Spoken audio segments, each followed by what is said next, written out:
personality.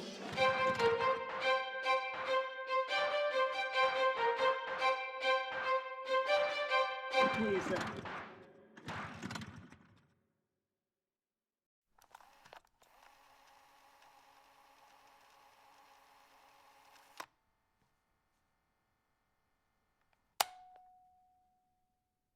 Greetings and welcome to Snarky Wizard. I'm Cyan, and today we're gonna talk about Watchmen Finale Breakdown and why it's not as woke as you think.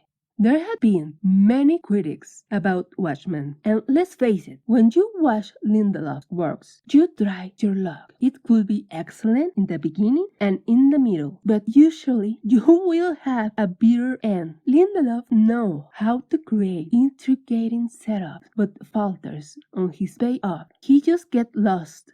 You get it? Lost? Like pun intended in his serious loss. Okay, bad joke. Anyway, but this time, at least for me, and despite that this wasn't more vision, he really knew how to land the story. And to be honest with all of you, it wasn't as woke as many haters think. So after rewatching the series, and in order to give you my particular and crazy perspective, these are the reasons why I think it wasn't as woke, and also my analysis of certain issues. And yes, it will have spoilers of the finale. But I'm not worried about it because the show ends a long time ago. So that's why I just put in this video on YouTube. So let's hit the road and marcha. Again, warning, spoilers ahead. Dr. Manhattan. I like the approach they had with the doctor. He has always been an apathetic character. Before the accident, he comments that he feels many of his life decisions had been made for him. And after the accident, he realized that he's still in that position. He doesn't have control over his life. He's just a spectator. And that transforms him in a pessimistic creature. An all-powerful, resigned God that lost his humanity and is always trying to reconnect with it and the hope we represent. Hope, you say? Well, yes, we cannot see the future. That's why we always try hard, because we have to hope that extra effort will change the results. In more works, Manhattan knows that will happen with Lauren or Blake, but he goes for her and he cares for her. He knows Lauren's life is a miracle and he loves her. When he witnesses the post-sex scene of his now ex, he has a tint of sadness in his face. And it is the miracle of life and love that made him confront Adrian, and later comes to an agreement. Then, in Doomsday Clock, the other saga of comic books about Watchmen, he's born and starts a cosmic experiment with deadly consequence. And he doesn't care. He just wants to reach the end. And that end for him is Superman. But the son of Krypton shows him there is hope. See? Two cases. An act of selflessness and hope, and the other, the magic of thermodynamic, affects him and makes him act and be less apathetic, at least just for a while. With this incarnation, it's the same. He loves Angela because even when she knows she will fail, she will keep fighting again and again for him. The hope, and in a way the hope that gives you the ignorance of the timelines, is a beautiful sign for the doctor. So when he has the opportunity to be human and feel that optimism and that hope once more, of course he has to do it. And that's also why when he returns to be the doctor, he again lets things play without directly intervening.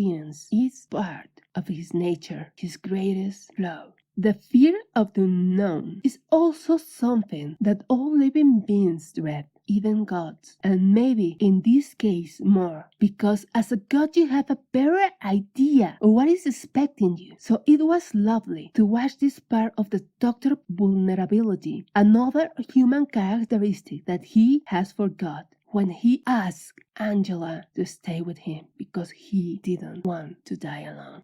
My last point about the Doctor. The lithium battery as his kryptonite, beside his apathy and desire for young women and tachyon, was a trick pulled out of thin air. It wasn't mentioned in the comics, movie, or even in the damn show until the last moment. Okay, the Doctor created a better option than those batteries. But it wasn't to avoid contact with them. It was to give humanity a better and cleaner option of energy. So I granted this to every hater out there. It was a too convenient outcome and in a way ridiculous.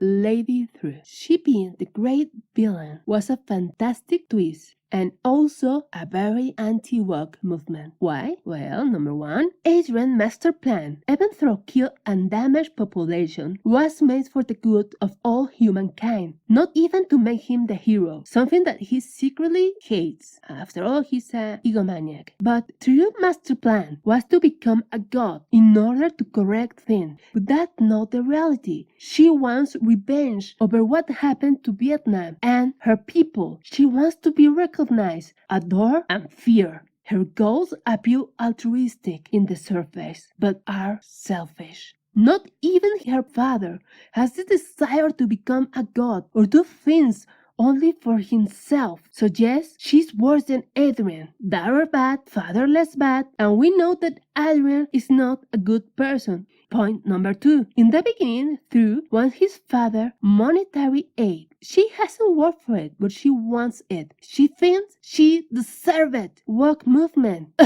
Ray.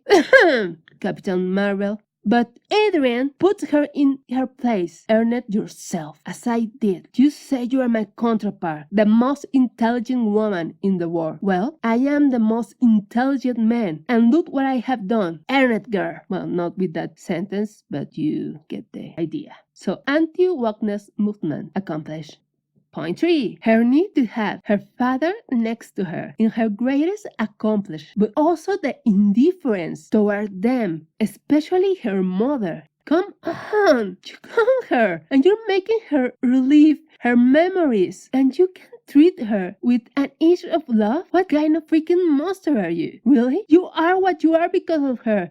She's still the DNA of the most intelligent man to join it with hers, teach you about your culture, and help you, and you cannot take the time to take her to bed or give her a kiss? She raised you as so yes, kids can be worse than their parents. Anti-woke movement accomplished. Adrian. Point 1. He's still a bad person, but a person that makes the better decision he has in hand in order to save humanity. He's a selfish, unselfish hero, an egomaniac, cold bastard that has always chose the greatest good, but she's much better than her daughter by far. Number 2. As I mentioned, he hates that few knows what he did to save humanity from destruction. He wants to be recognized. But guess what? When he's in Europe, he has that love, adoration, obedience, recognitions of beings that really care for their structural society. And they are unselfish, innocent, and in general, this is his initial version of paradise, of what he wants for humanity. And at the end, he just hated it. So yes, he grew up as a person. He realized that you cannot have a perfect world in order to evolve, to challenge ourselves. We need to have problems, dangers, and tribulations. Number 3. Many made fun of how easy he was taken out by LG or Looking Glass. But let's face it, he was too concentrated giving a big speech. He really didn't have a plan for that. He had played multiple scenarios when he confronts the rest of the Watchmen and also with Manhattan's Grayson, but he never expected that LG will hit him. So yes, it is possible that he was taken by surprise. After all, he dismissed LG almost immediately and was more focused in Blake or Larry. So it's not only possible, but it's also very ironic that someone that he considered inferior, and my apologies for the expression I'm going to use, he considered a redneck, just kicked his ass with an adjustable spanner. Hey, that kind of ironies happen in real life. Search about Al Capone.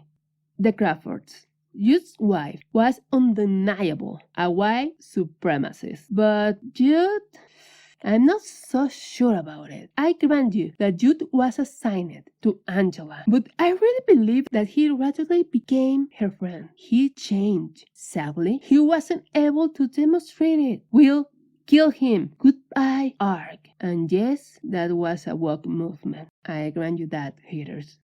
Angela, point number 1. I have read many complaints about how Dr. Manhattan, in order to accomplish what he more desired, renounced to his power and race as a kind of a skin color rejection. But for me, that wasn't true. He really don't care about races. For him, even corpses are atoms, so a pigmentation for him is something frivolous. The one that in reality, and please don't hate me for this, but it is the truth. The only one has a initially problem with the skin pigmentation was Angela, and these are the possible reasons for this. The only person that showed her love were from the same race as her, okay? A Vietnamese police couple gave her justice over her parents' death, but also a Vietnamese killed her parents, and she grew up in a harsh environment where everyone looked different from her. That created scars. So no brains when she chose Carl's body over the others. So she was the one with prejudices. She was the one with the problem, not the doctor.